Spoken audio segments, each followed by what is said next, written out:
BTS atau Blackpink?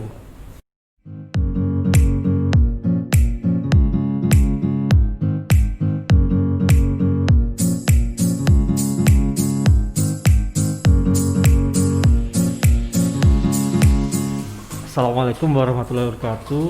Selamat sore, Mojok Podcast. Kali ini hadir lagi, kita sudah nyampe di episode 16. Mudah-mudahan Mojok Podcast selalu bisa menghadirkan obrolan yang bermanfaat dan menarik untuk kita simak. Bersama saya Hendra, host Mojok Podcast. Kali ini sudah hadir bintang tamu yang VVIP lah, boleh dibilang. Bapak saya, Bapak Anda, Bapak kita semua, Kepala KPP Pratama Mojokerto, Bapak Ngakan Adiputra. Pak Ngakan sudah pernah hadir juga dulu di episode pertama ya. Sebagai pembuka. Sekarang udah 16, berarti 15 purnama kita baru balik lagi, Pak. Mungkin nanti di sini boleh kita tampilkan progres ruangan podcast kita itu dari pertama sampai sekarang itu kayak apa. Yuk kita tonton. Nah ini pertama gitu ya, jadi banyak cerita-cerita lucu gitu ya, gimana pelaksanaan WFH gitu kan. Misalnya contohnya kan sering tuh diposting ketika ditanyakan gimana kegiatan hari ini. Bapak-bapaknya ada yang lagi di dapur, lagi lagi goreng tempe, lagi apa. Pasti langsung nyuruh itu, cuci tangan. Salah cuci tangan aja, yang penting. Sudah cuci tangan, istri saya paling minta lagi cuci piring, cuci baju. Itu selokan. Itu lahir ya, Mas. Itu lahir ya. Itu derita Anda ya. Oke. Pak, kami dari tim podcast dan tim kreatif ingin mengucapkan banyak-banyak terima kasih atas support yang sudah Bapak berikan sehingga kami terfasilitasi dengan ruangan studio mini yang sekarang sudah sangat representatif, yang tidak hanya digunakan untuk podcast tapi juga untuk produksi beberapa konten-konten yang terkait dengan kantor, bahkan juga sudah rutin digunakan untuk, karena kita juga sedang dalam pandemi, maka studio ini juga berfungsi sebagai sarana edukasi dan interaksi dengan wajib pajak yang ada di Mojokerto. Baik kan pajak, kali ini kita boleh dibilang edisi spesial ya, karena 28 Oktober ada Sumpah Pemuda, terus 10 November Hari Pahlawan, dan di tengah-tengahnya 30 Oktober Pak ya, betul, adalah Hari Uang. Jadi kami di Direktorat Jenderal Pajak Kementerian Keuangan setiap 30 Oktober memperingati Hari Uang. Baik, kita langsung ngobrol-ngobrol dengan Bapak Ngakan. Pak, mungkin kalau bagi Bapak Hari Uang itu maknanya seperti apa sih Pak? Iya, baik, terima kasih Mas Hendra. Jadi ini tadi disebutkan yang memang ada beberapa momen ya, beberapa hari berdekatan yang maknanya luar biasa, yang sama-sama penting dalam sejarah keberadaan negara kita. Pertama itu Sumpah Pemuda 28 Oktober, kemudian 30 Oktober itu Hari Uang. Kemudian 10 November nanti itu Hari Pahlawan. Hari Pahlawan. Nah ini kalau lihat secara keseluruhan itu ada satu benang merah ya.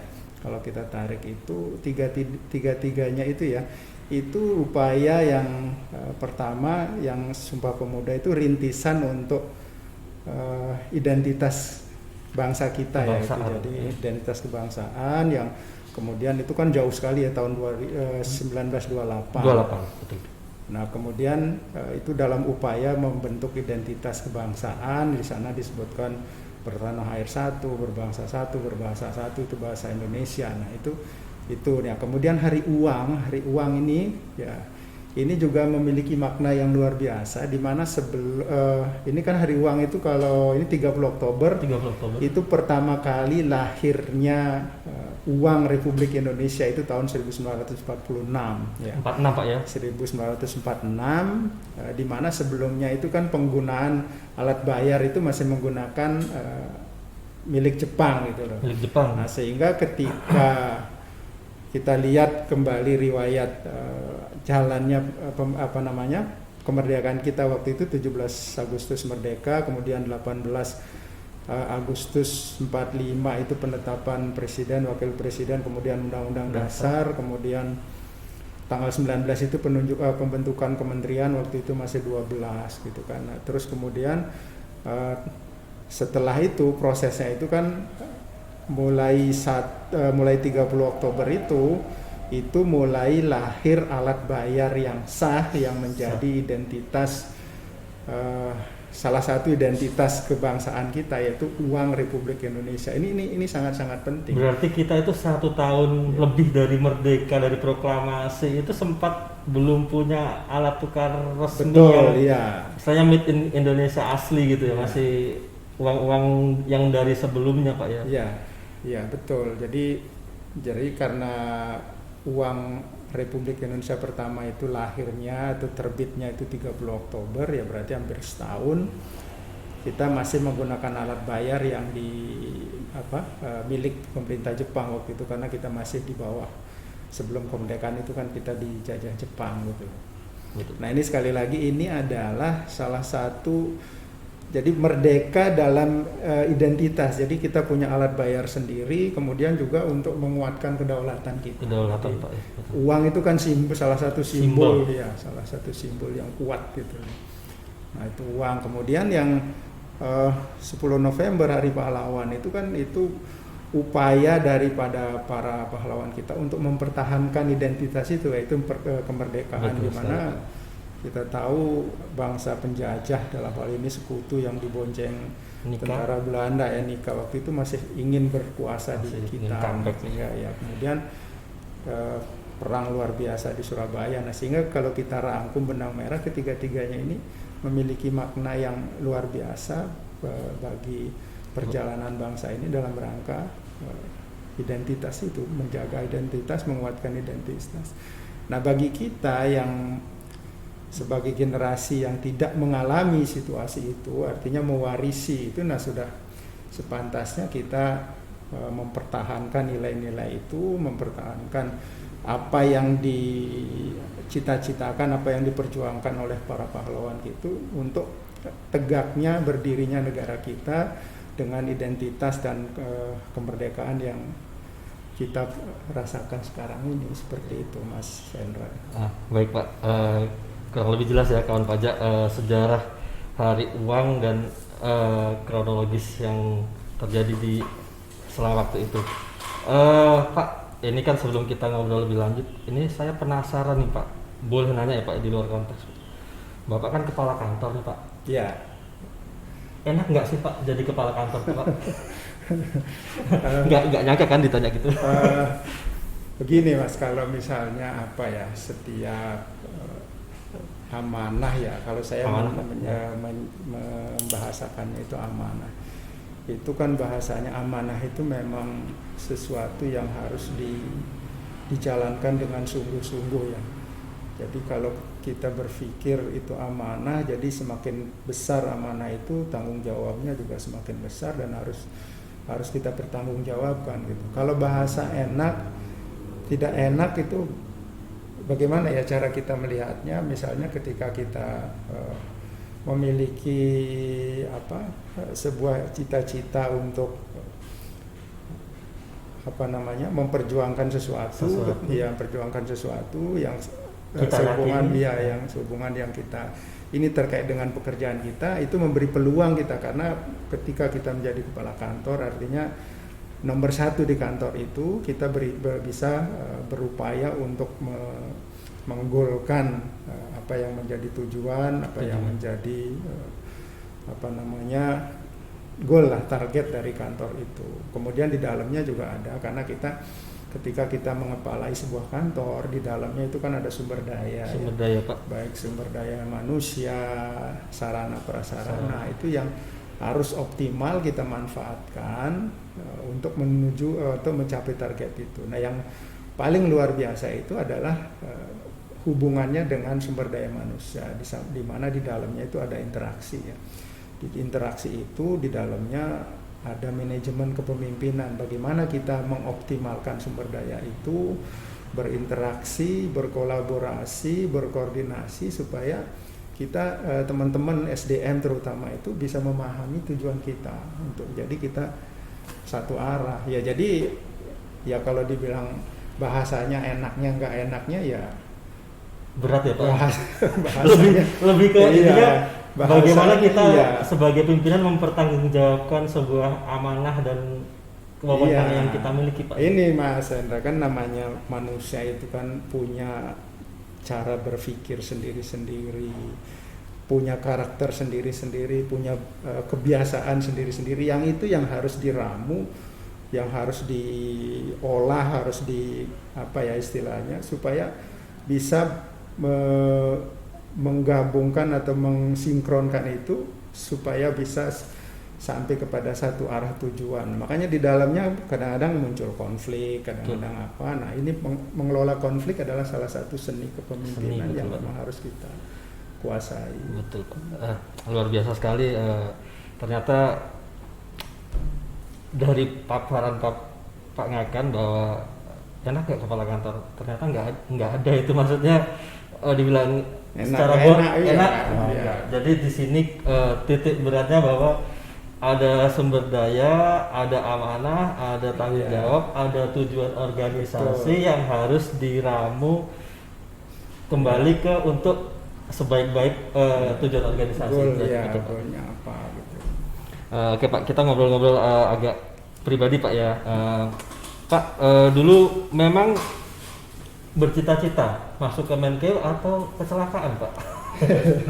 Ya, saya membahasakan kalau misalnya jujur, memang kalau dari cita-cita saya mungkin bukan dari kecil ya, mungkin kalau kecil enggak. Jadi setelah memahami, mengerti tentang masa depan, saya dulu berpikir jadi tentara. Tentara, Pak? Iya. Jadi Militer, saya jadi masuk Akabri, dan saya makanya waktu lulus SMA itu saya langsung tes ikut Akabri di Jakarta. Di Jakarta Pak? Itu lolos sampai Magelang, sudah pantohir sampai. Pantohir lolos iya, Pak? Sudah, belum sampai lolos pantohir. Jadi, belum. jadi Proses pantokir ya? Iya, sudah di Magelang berapa lama, terus gagal. Nah, waktu itu makanya saya stres, berat karena memang cita-citanya memang memang pengen jadi tentara. Tapi di luar itu sebetulnya, di luar keinginan jadi tentara sebetulnya karena terus terang latar belakang keadaan orang tua dan lain-lainnya, artinya yang mungkin kemampuan untuk membiayai kuliah biasa tidak bagus, akhirnya saya berpikir untuk cari sekolah gratisan gitu kan. Makanya ketika kemudian itu gagal, saya sempat sakit 1 bulan. Tipes, dirawat di rumah sakit di Magelang Pak? Enggak, sudah di Bali. Sudah pulang ke Bali. Nah, kemudian di tahun berikutnya makanya saya sempat karena sudah lewat kan waktunya untuk ini nganggur setahun, baru kemudian ikut tes tes di Akabri ulang lagi. Tapi ya mungkin karena enggak rezekinya di situ, pas tes keberapa saya sakit lagi gitu. Sakit lagi Pak ya. Makanya nggak bisa melanjutkan. Nah, ternyata kemudian ikut di tes di STAN, itu ya lulusnya di Prodip, bukan di akuntansinya. Tahun berapa itu Pak kalau boleh tahu Pak? Lulusnya tahun tesnya tahun 84. 84 iya. ya. 84 berarti masuk STAN ya? Masuk, Dulu iya. masih namanya IIKA Pak? Atau sudah Enggak, STAN? udah Udah Prodip. STAN? Udah Ya, Prodip udah ya? Prodip ya, udah Prodip PBB waktu itu. Oh, Prodip PBB. Terus berarti kuliah 3 tahun di Iya, Purnama kuliah Pak? 2 tahun di Malang, Di terus Malang? kemudian Oh. setahun ke Jakarta. Waktu itu belum di Purnama tapi masih di Kemanggisan. Oh, di Kemanggisan, di Iya. Pusdiklat yang Iya. sekarang itu Pak ya? Nah itu jadi memang ya kalau lihat pertimbangannya itu saya nyari sekolah gratisan memang karena kemampuan. Ini ya, jadi bukan bahasanya bukan kecelakaan, bukan apa ya. Artinya memang ya kalau kita meyakini sekarang memang Allah udah tentukan sebetulnya jalan hidup kita. Iya, ada takdir di situ. terbaiknya memang Iya. sudah dipilihkan oleh Allah Subhanahu wa Iya, taala untuk makanya alhamdulillah kan semuanya memang harus kita syukuri. Jangan-jangan nauzubillah gitu loh, kalau Iya. misalnya lulus tentara kita nggak tahu dikirim ke sampai tim-tim di loh mana Pak waktu itu Pak, betul Pak. Iya kan? Langsung masuk operasi Iya, Seroja karena kan. waktu itu Iya. masih Seroja. seru-serunya kan? Seru-serunya Jadi waktu tim-tim. itu waktu teman-teman itu masih jadi tim-tim masih bergolak, terus Aceh. kemudian Aceh, Iya, jadi betul. GOM itu masih, masih betul. jadi banyak teman-teman. Iya, akhirnya mungkin di situ kita hikmahnya Iya. barangkali. Iya. Saya tuh satu angkatan sama Andika Perkasa. Andika Perkasa Pak, berarti sempat Perkasa. kenal di sana ya? Iya, kenal. Jadi Kenal. satu barak, makanya pas dia lulus, Iya. saya terus lulus di Prodip, masih sempat ketemu di itu di Jakarta, di rumah Om namanya, di Bulak Rantai itu. Oh iya Pak, betul. Jadi yang bareng saya itu kan Kapolri itu yang Kapolri lama tuh Tito Karnavian Pak itu. Tito ya. Itu satu angkatan. Satu angkatan Pak ya. Terus Andika Perkasa, terus banyak yang jenderal-jenderal Iya yang Pak.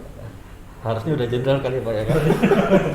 tapi ya itulah jalan, Ya, betul, jalan Pak. hidup Iya, yang jalan hidup, patut, Pak. yang Iya. patut kita syukuri. Artinya kan Alhamdulillah. Bapak mengabdi di Kemenq juga artinya memberikan kontribusi yang tidak sedikit untuk keuangan negara kita. Berarti lulus di Setan, terus lulus penempatan Iya, penempatan pertama waktu itu di Jakarta Selatan, waktu itu kan PBB Jakarta Selatan. PBB Pak ya. Kemudian, nah itu lagi rezeki saya juga nggak tahu waktu itu ada proyek ILIS namanya, International Land Information Services dari World Bank. World Bank. Yang proyeknya itu ada di 3 kota ya waktu itu, Jakarta, Medan, dan Bandung. Nah saya nggak tahu gitu loh, karena timnya yang masuk tim ILIS itu ada orang-orang senior yang Senior Pak. sudah golongan 3 gitulah, golongan 3 ke atas. Nah kalau waktu saya pertama itu Prodip itu kan belum seperti sekarang teman-teman kan langsung sekarang 2C. Waktu itu 2C. masih pengangkatan di tingkat 2, di semester ke-3 atau ke-4 itu kan masih 2A gitu. 2 apa ya? Iya, Oh. masih 2A Berarti dihitung dari 0 itu di situ itu nanti 2B, 2C. Iya, itu pas ini. Nah saya nggak tahu, makanya itu kan udah senior, tiba-tiba saya dipanggil oleh kantor pusat, di kantor pusat. Dia bilang, kan kamu ikut tim ini. Udah saya pikir siapa ya? Ini ada yang mengusulkan atau apa? Karena itu yang senior, itu tim World Bank itu, World tim Bank. World Bank. Jadi itu cikal bakal penilaian yang sekarang ini. Jadi proyeknya itu diawali itu di situ. Itu ada apa Pak? Short course atau semacam Udah langsung ini. studi banding? Bukan langsung pekerjaan. Langsung pekerjaan. Project, iya. Oh, project. Iya, langsung project. Nah, saya sempat berapa bulan di Jakarta, habis itu dipanggil sama direktur PBB waktu itu. Dibilang, kan kamu ke Medan gitu. Jadi ada 5 orang yang ditugaskan di Medan, nemani 1 bule di sana. 1 bule. Oh, untuk implementasi project Iya. itu Pak ya? Padahal saya baru lulus. Maksudnya belum lama lulus Prodip. Sekitar 87-88 Pak itu berarti. 88. 88 Iya, 88 saya terus ke Medan, di Medan ngerjakan proyek itu selama 2 tahun. 2 tahun Pak. Iya. Itu statusnya masih pegawai kantor pusat berarti Pak? Pegawai, saya status kepegawaian tuh di Jakarta Selatan. Oh, Jakarta Selatan itu Pak. Makanya Oh. nah setelah 2 tahun selesai itu nggak boleh langsung balik ke ini, harus maintenance project itu. Maintenance project gitu. itu selama setahun, makanya saya tahun 92 baru balik ke Jakarta. Oh, ke Jakarta. Baru balik Jakarta. Nah itu karena maintenance itu di project itu pengalaman. Nah setelah itu dibalik ke kantor pusat, kemudian ya kalau teman-teman bilang, saya menganggap ya rezeki juga gitu, artinya saya berputar-putar cuma di Jakarta aja. Jadi dari kantor pusat ke Jakarta Utara, dari Jakarta Utara ke Jakarta Selatan, habis itu ke kantor pusat lagi. Dari Jakarta Selatan S2 di Jogja, UGM, habis itu kantor pusat, dari kantor pusat Utara lagi, Utara baru ke Cibinong, habis Cibinong ke Bekasi Utara, KPP udah ke seksi PDI, kemudian Bandung balik ke kantor pusat lagi, habis kantor pusat baru Pontianak baru ke sini. Promosi eselon 3 di Pontianak itu Pak. Iya. Tapi saya nggak sepakat kalau Bapak bilang itu rezeki, karena maksudnya rezeki itu iya memang, tapi artinya itu pasti proses yang konsisten dan terus-menerus sungguh-sungguh untuk menjalani setiap tugas yang diberikan atasan, sehingga Bapak pun nggak pernah, ya alhamdulillah nggak pernah jauh waktu itu kan, baru jauh waktu boleh dibilang waktu ke Pontianak itu ya, itu pun promosi Pak ya. Ya, Alhamdulillah ya. Ya, alhamdulillah. Artinya kan prinsip kalau saya sih, insya Allah kalau namanya bekerja itu tadi, ya namanya kita dikasih amanah ya kita upayakan untuk optimal gitu saja. Pak, flashback lagi Pak lebih jauh. Kalau asli dari Saya Bali. Bali Pak ya. Iya. Makanya ini Bapak Nah, ada ini Pak kayak udeng ini ya, Bali kayak nih, udeng Bali ciri ya. khas nih. Kan kita Hari Pahlawan nih, jadi kita biasanya pakai baju-baju adat. Kali ini ya Bapak membawa identitas asli Bali. Iya. Saya sok Jakarta. SD sampai SMA di Bali ya, Pak. tepatnya di Kelungkung. Di Kelungkung itu Iya. yang timur Pak ya. Iya. Bali Jadi timur. dari Denpasar itu kalau sekarang lewat bypass itu mungkin sekitar 30 km. 30 kilo ya. Jauh sih. Masih sering, berarti kalau piknik sekalian pulang Pak ya, masih Iya, iya, masih sering ya. sering pulang, alhamdulillah.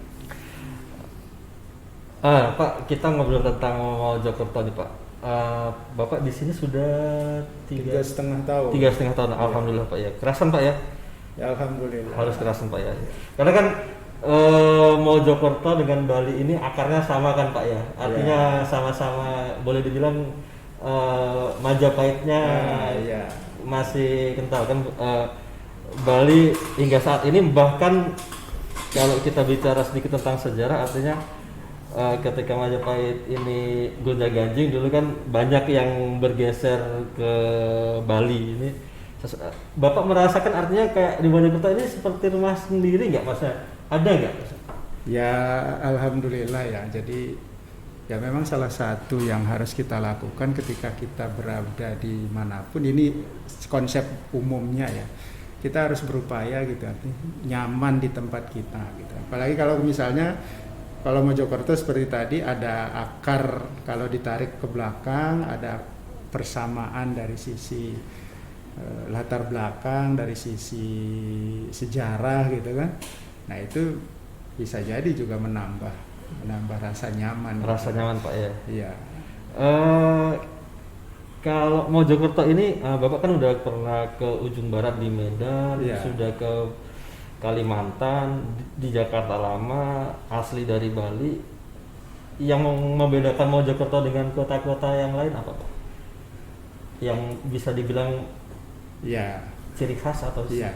Kalau skala secara keseluruhan ya kan kita juga sering dengar itu kalau Jawa Timur ya, maaf kalau menggunakan bahasa apa, bukan satir bukan apa, itu dari sisi karakter itu dibilang kan Jawa Timur itu Bataknya Jawa gitu kan. Iya, Artinya lugas. lugas, keras dan itu memang iya, Iya. secara fakta memang seperti itulah karakternya gitu. Jadi kadang-kadang sering bikin kaget juga ketika misalnya saya meskipun orang Bali secara karakter itu arahnya itu sudah lebih halus sebetulnya dari Lebih halus sisi itu. ini ya. Makanya ketika dibilang Jawa Timur itu Bataknya Jawa, memang secara fakta memang ya ada benarnya juga gitu, dari sisi cara ngomong gitu, dari sisi bukan hanya lugas tapi dari intonasi dan kekencengan suara itu juga Iya, gitu. iya. Itu dari sisi itu. Tapi itu enggak ini. Artinya selalu ada tiap posisi seperti itu ada plus minus. Artinya tidak ada yang disembunyikan. Artinya kan karakternya lugas, terbuka gitu kan. Lugas, terbuka, belak-belakan. Nah, itu lebih mudah untuk memahami. Lebih mudah memahami. Ya. Artinya tidak perlu maksudnya menafsirkan, betul, ya, sekali, Pak. harus Menafsirkan, iya. ini orang seperti apa gitu loh. Nah itu salah satu ini. Tapi tetap jadi ya tadi alhamdulillah kalau dilihat saya sudah pernah di Medan. Kalau di Medan itu kan memang khas, memang Batak Khas, sekali ya, iya. Batak sekali. Jadi paham benar bagaimana cara ngomong, bahkan ketika ngomong biasa pun kayak kalau kita nggak terbiasa orang berantem kan kayak orang ini suara kok kenceng banget kadang-kadang padahal jarak kita dekat ngomongnya kenceng juga gitu pikir kayak orang jauh gitu kan. Nah itu karakter kita sudah paham. Nah kemudian geser kan di Bandung, saya juga di Jogja, kemudian di Malang juga pernah kan, artinya sudah masing-masing ya masing-masing sudah ada. Terus kemudian Pontianak masing-masing ada yang kita bisa lihat karakternya, tapi secara keseluruhan nggak ada masalah, artinya semuanya kita sebagai apa ya sebagai orang Indonesia lah. Artinya memang udah sama-sama paham gitu, nggak ada istilahnya konflik, ketersinggungan apa, insya Allah itu nggak ada, semuanya sudah merasakan nyaman-nyaman saja gitu. Nyaman-nyaman saja Pak. Jadi artinya semua Indonesia ini perbedaan suku ras itu adalah sebuah kekayaan hasanah yang harus kita syukuri. Jadi kita bisa merasakan kalau di sini begini, kalau di sana. Betul Pak ya? Setuju ya? Saya setuju banget itu. Artinya faktualnya memang seperti itu. Pasti insya Allah kita dimanapun ya insya Allah kita nyaman-nyaman saja. Karena itu kan kita merasa ini masih Indonesia ini kekayaan masih keberagaman Bhinneka Tunggal Ikanya. Kalau ini Pak, mungkin ada nggak Pak pengalaman selain kalau di Medan itu kan tadi lebih ke project itu Pak, maksudnya pengalaman yang unik gitu Pak selama bekerja gitu, yang agak gimana gitu kan, kadang kayak di Pontianak di Kanwil kan Pak ya, itu kan daerahnya mungkin di pedalaman ya ada, pastinya ada. Yang jelas saya di Medan dapat istri gitu aja. Itu berarti memang ke Medan itu sesuatu yang sangat disyukuri Pak ya. Jadi luar biasa, dapat oleh-olehnya double ya, dapat gaji dari sana, terus dapat istri dari sana. Jadi luar biasa itu syukurnya double gitu loh. Jadi pengalaman uniknya ya kalau di ini ya, sebetulnya ada banyak. Misalnya contohnya kan seperti waktu di Medan gitu ya. Tadi karakter orang yang orang Batak ya. Sebetulnya sih di Medan penduduknya itu kan hampir seimbang ya. Jadi Batak, Melayu, Jawa, Tionghoa ada juga. Ya Tionghoa, Cina itu masih seimbang. secara ini ya, secara jumlah jadi persentase ini ya. Cuman karena memang secara keseluruhan identitas yang muncul Sumatera Utara itu Batak, jadi kesannya seolah-olah jadi orang Batak gitu. Jadi saya dapat cerita gitu kalau waktu di Medan itu kalau kamu ketemu orang Medan, kalau kamu disalamin terus tangan kamu dipencet gitu, kamu jangan lepas, kamu harus pencet lebih keras gitu. Oh gitu Pak ya? Itu bahasanya seperti itu. Pas saya coba ternyata orangnya besar, saya mau mencet nggak bisa. Ternyata dia memang kuat, tapi itu bahasanya artinya itu simbol keakraban. Oh, gitu. Tapi memang benar Pak ya, memang maksudnya, ya itu simbol keakraban. Tapi ada yang saya unik, pernah gini kan, saya pernah naik becak gitu. Naik becak itu ada satu tempat namanya Simpang Limun gitu. Saya udah naik becak sendiri gitu. Iya Pak. Udah nyewa becaknya. Tiba-tiba ada yang naik ke becak itu gitu. Ada yang naik ke becak itu, terus dia bilang, "Bang, numpang ya?" gitu. Dia numpang ke saya gitu loh. Saya pikir ini orang ngapain gitu kan? Mana ada dia numpang, mana dia tahu tujuan kita gitu. Iya. Tahu-tahu dia ikut naik gitu loh, ikut naik. Habis itu pas nggak tahu apakah dia ngerti arahnya, apa udah ngerti saya sering lewat itu atau gimana gitu. Pas di tikungan udah masuk mau dekat di rumah, "Makasih ya Bang," gitu. Dia turun gitu. Pikir ini orang, padahal kita nggak kenal orang. Jelas becak ada penumpang, kan, ada penumpangnya kok dia bisa-bisanya naik gitu kan, itu jadi pengalaman. Saya pikir pengalaman Pak. Alhamdulillah nggak kenapa Pak, bukan maksudnya nggak ada unsur kejahatan di situ. Iya, jadi kalau Medan kan memang ya maaf kata ada cerita ketika, makanya saya dibilang sama almarhum neneknya istri saya itu, dia bilang ini anak berani banget gitu loh, karena saya terus terang pulang dari rumah waktu itu masih pacaran kan gitu kan, jam 10 itu 10 malam Pak, 10 malam itu Pak. kalau ke rumah kan itu lumayan jauh dan tidak ada kendaraan. Saya waktu itu masih belum apa, karena nggak ada motor atau nggak bawa mobil, nggak, jadi jalan terus nyegat becak. Kalau di situ ada becak motor, ada apa gitu. Nah itu makanya dibilang saya berani bener gitu, karena memang pernah pengalaman gitu. Saya dicegat di mulut gang itu, di mulut gang. Dia bilang, saya kirain apa, bang? Sebentar, ini bagi-bagilah gitu. Kirain apa? Ternyata ditawarin ganja. Ditawarin ganja satu amplop ini samplop loh bang gitu. Masya Allah, ini orang kayaknya enggak. Memang keras betul. Iya, enggak gitu bilang. Terus dia masih maksa, udahlah berapa aja, dia bilang enggak, karena udah tahu kan ini kayaknya nggak beres gitu. Nggak tahu. Bisa jadi dijebak tuh Pak. Ya nggak ngerti juga, pokoknya gitu. Akhirnya besok saya ceritain di rumah pacar mertua sekarang. Dia bilang hati-hati di situ, memang yang depan gitu. Saya pikir apa yang perlu ditakutin, biarin aja. Orang jahat mau apa istilahnya, mau nyegat bapak juga pikir-pikir badan akabri gitu. Tapi memang setelah pikir sekarang itu ada rasa takut, karena ternyata memang sering kejadian itu, maaf kata, sadis gitu lah. Akhirnya sampai dipukulin sampai cuman waktu itu ya itu saya pikir ya Allah masih nolong saya. Jadi orang begitu saya bilang memang ngomongnya terus enggak, bilang gitu. Udah seberapa aja bang, enggak usah. Lalu saya sambil jalan terus nyampe. Terus kan sampai di terminal juga sama, di terminal juga gitu. Terminal itu angker namanya di Medan itu Terminal Sambu. Itu kalau di atas jam 10 atau jam 11 itu pasti Bapak berani tuh Pak, jam 10? Ya. Nah itu saya naik, namanya kan angkot di situ namanya Sudako kan. Kan udah sepi. Nah, saya dideketin orang gitu. Mau kemana Lay? Dia bilang gitu kan. Mau kemana Lay? Enggak, mau di sini aja, dekat-dekat sini. Bro. Terus dia masih dekat aja gitu. Saya cuma takut kalau ada temennya gitu. Makanya terus dia bilang terus dia nanya, benernya mau kemana? Dia bilang gitu. Enggak, di sini paling mau ke sana deket, jalan kaki, dia bilang gitu. Terus saya sambil lihat-lihat nih Sudako yang paling depan yang mau jalan yang mana gitu. Karena memang terminal itu serem gitu. Akhirnya makanya besoknya udah dibilang sama istri, udahlah jangan ke ini, karena pengen nyobain gitu kan, ke Sambu, penasaran gitu ya. Kayaknya udah dibilangin dari ini naik. Waktu itu belum ada taksi. Pak.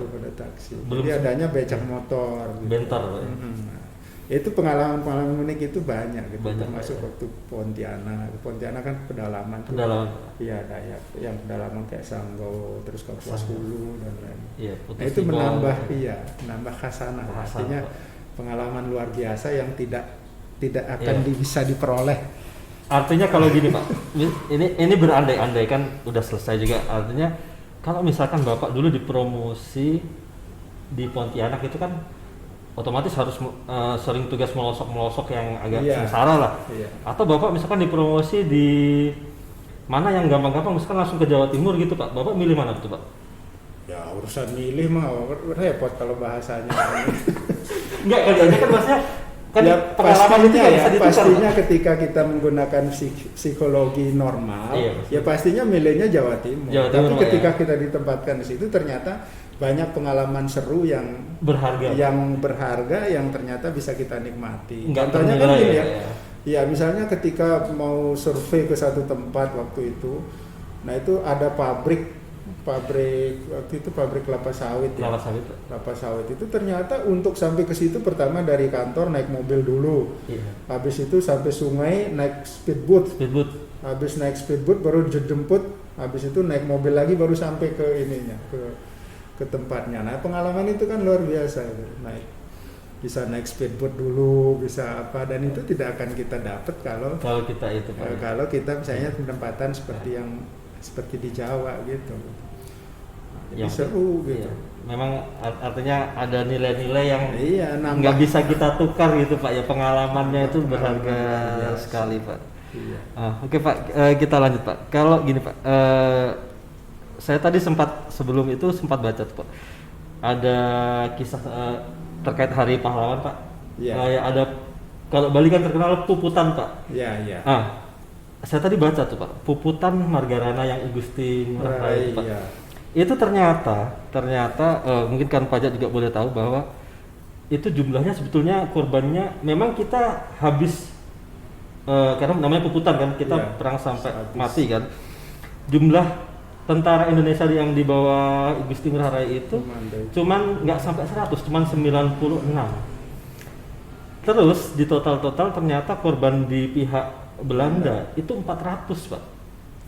Jadi 100 habis, tapi dia ternyata berhasil mengalahkan 400 orang Belanda. Itu saya juga baru baca tadi, sangat heroik. Iya. Nah, kalau bagi Bapak semangat puputan itu sendiri seperti apa? Iya. Ya sebetulnya gini, jauh sebelum puputan Margarana itu kalau nggak salah 1946 ya. 46, Pak, betul. Iya. 46 itu. Sebelumnya itu ada puputan-puputan yang lain, itu yang seperti puputan Badung, itu perang lawan penjajah waktu itu Belanda, kemudian ada puputan Kelungkung.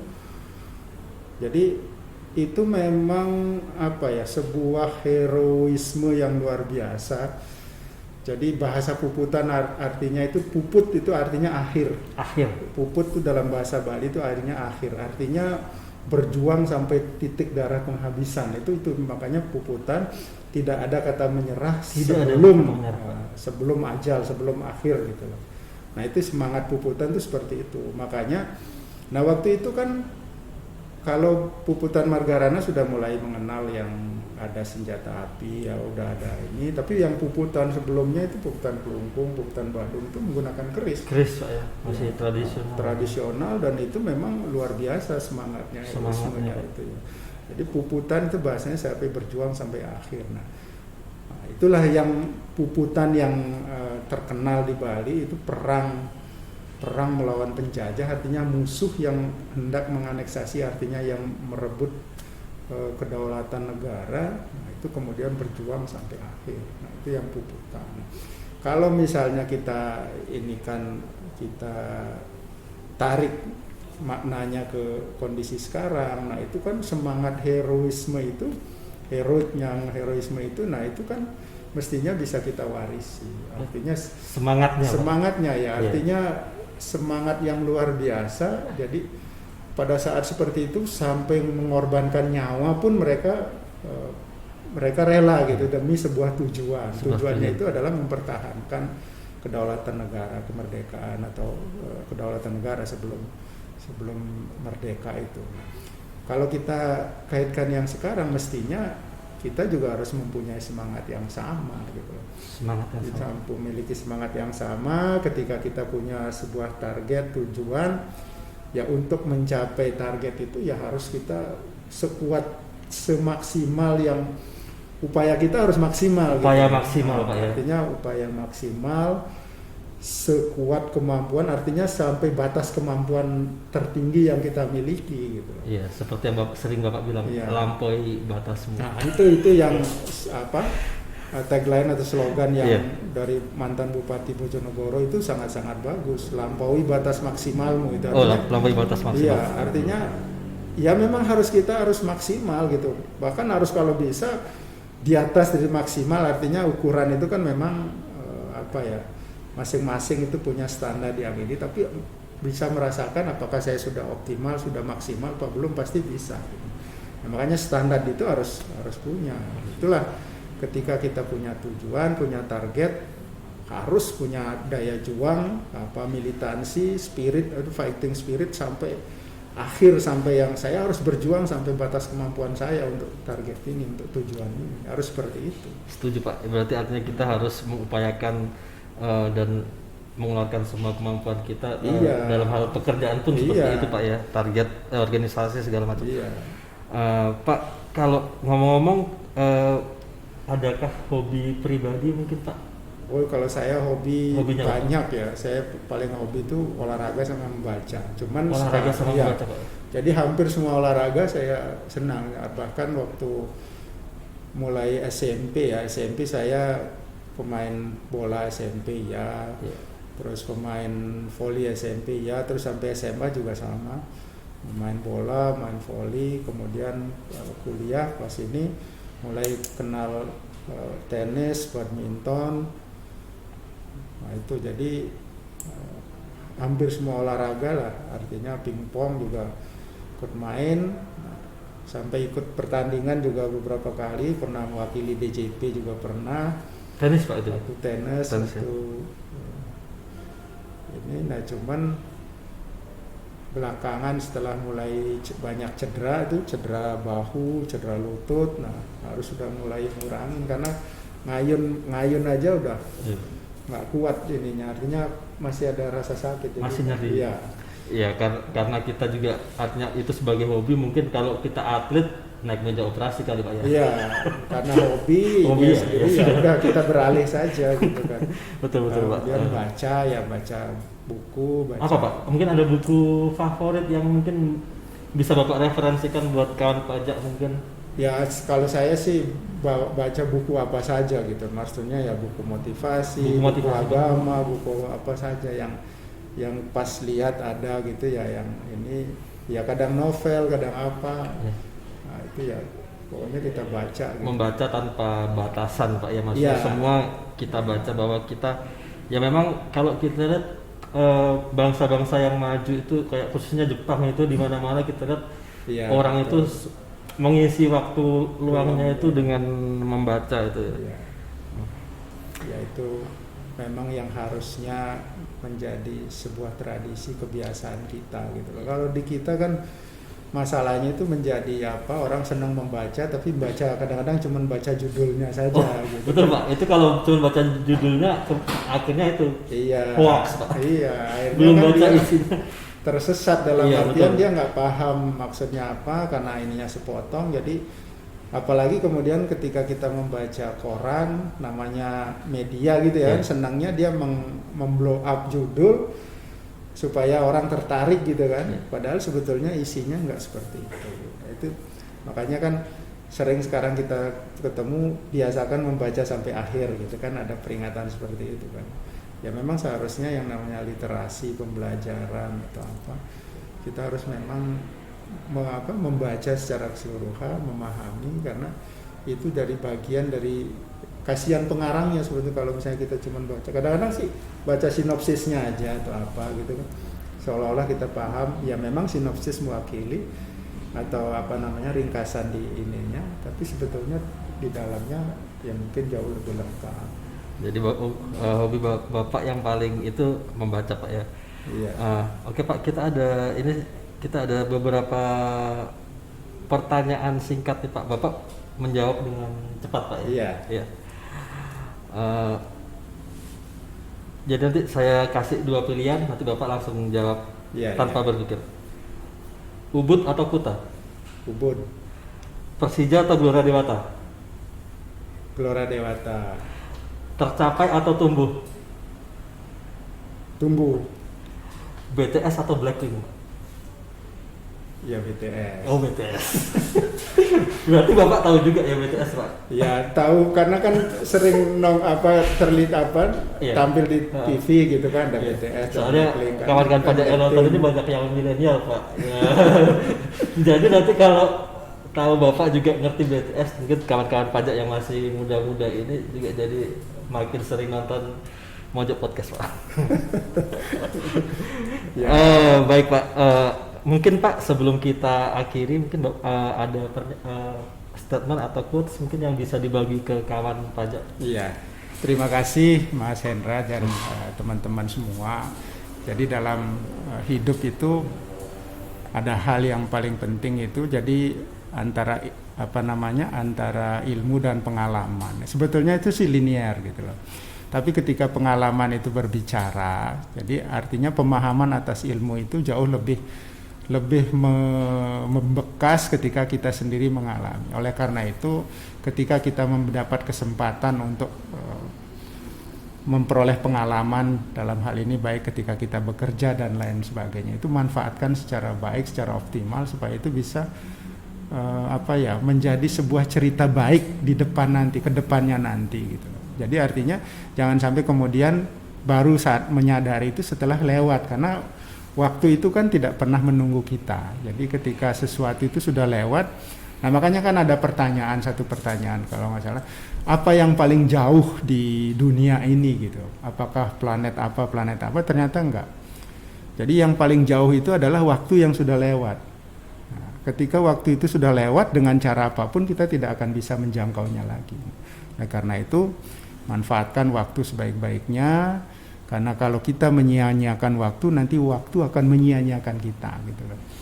Nah, oleh karena itu manfaatkan waktu, jadikan setiap momen itu sebagai pengalaman berharga yang kita optimalkan dalam rangka mencapai atau memperoleh hasil baik, yang nantinya hasil baik itu juga nanti menjadi catatan kita ke depan gitu. Luar biasa sekali. Ya, itu aja. Benar-benar quotes yang sangat mendalam Pak. Jadi kalau saya boleh merefresh apa yang saya simak tadi, ilmu itu akan semakin membekas kalau dia didukung dengan pengalaman ya maksudnya. Terus jangan pernah sia-siakan waktu untuk selalu belajar dari pengalaman, karena waktu itu sudah nggak akan bisa kembali lagi. Jadi kalau kita tidak memanfaatkan waktu dengan sebaik-baiknya, itu akan menjadi sebuah kesia-siaan. Setuju Pak ya? Oke, terima kasih, luar biasa sekali obrolan kita yang santai ini sore ini. Juga kapan lagi nih kalau nggak di Mojok Podcast kita bisa nanya-nanya yang biasanya kan nggak mungkin tuh Pak, nanya yang pribadi-pribadi kalau ini kan ya. Oke, kita karena tentu saja Pak Ngakan ingin juga kawan pajak semua bisa mendengar sedikit pengalaman, syukur-syukur bisa menjadi inspirasi dan bekal buat di masa depan. Mudah-mudahan Mojok Podcast selalu bisa menghadirkan obrolan yang informatif dan bermanfaat. Jangan lupa selalu pakai masker, cuci tangan, dan jaga jarak. Wassalamualaikum warahmatullahi wabarakatuh. Sampai jumpa. Waalaikumsalam warahmatullahi wabarakatuh.